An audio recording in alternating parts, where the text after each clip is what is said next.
Saya bersyukur kita berjumpa lagi dalam renungan harian GP Grace Pangkal Pinang. Sebelum kita mendengar firman Tuhan, mari kita berdoa. Terima kasih Tuhan, kami sungguh mengucap syukur buat hari ini yang Engkau berikan bagi kami. Kami boleh hidup, boleh bernafas, itu semua karena kebaikan Tuhan.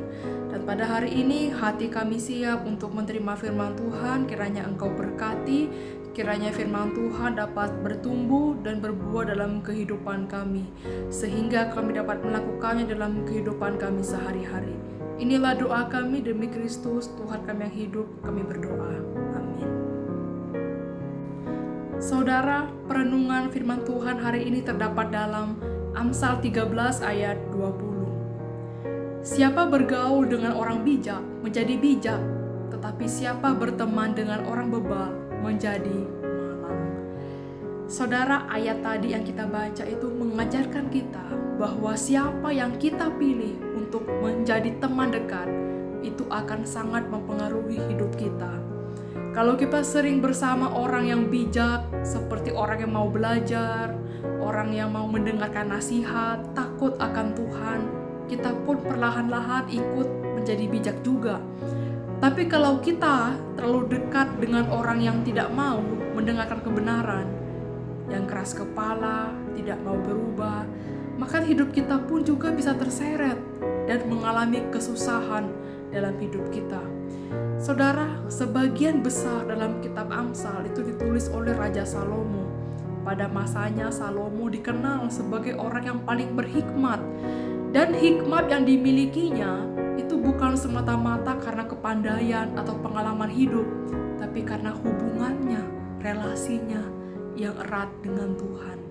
Ia meminta hikmat dari Tuhan dan Tuhan memberikannya karena Salomo memiliki hati yang rendah hati dan tulus dalam memimpin umat Israel. Saudara, ayat tadi yang kita baca itu berbicara tentang betapa besarnya pengaruh relasi dalam membentuk karakter seseorang. Dalam budaya Ibrani kuno, kehidupan masyarakat sangat erat kaitannya dengan komunitas. Mereka hidup berdampingan, saling bergantung satu sama lain. Mereka belajar dari orang-orang di sekitar mereka. Apa yang mereka lihat dan dengar setiap hari, itu membentuk pola pikir dan keputusan mereka. Demikian juga dengan kita hari ini. Lingkungan pergaulan kita, siapa yang kita ajak bicara, siapa yang kita dengarkan, siapa yang kita jadikan teman dekat, itu punya dampak besar terhadap arah hidup kita. Saudara, kita hari ini diingatkan agar berhati-hati memilih dengan siapa kita berjalan, karena itu bisa menentukan apakah kita akan bertumbuh dalam hikmat atau justru berjalan menuju celaka. Kadang-kadang kita tidak bisa langsung menjauh dari semua orang yang memberi pengaruh buruk. Apalagi jika mereka itu adalah keluarga, teman lama, rekan kerja kita.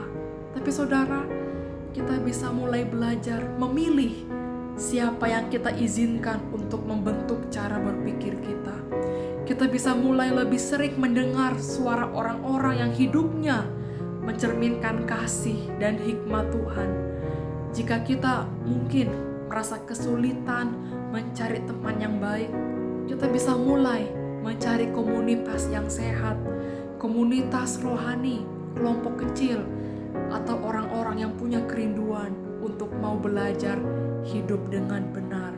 Sebab Tuhan bisa memakai siapapun, orang-orang di sekitar kita, untuk membangun kita, menguatkan iman kita ketika kita lemah.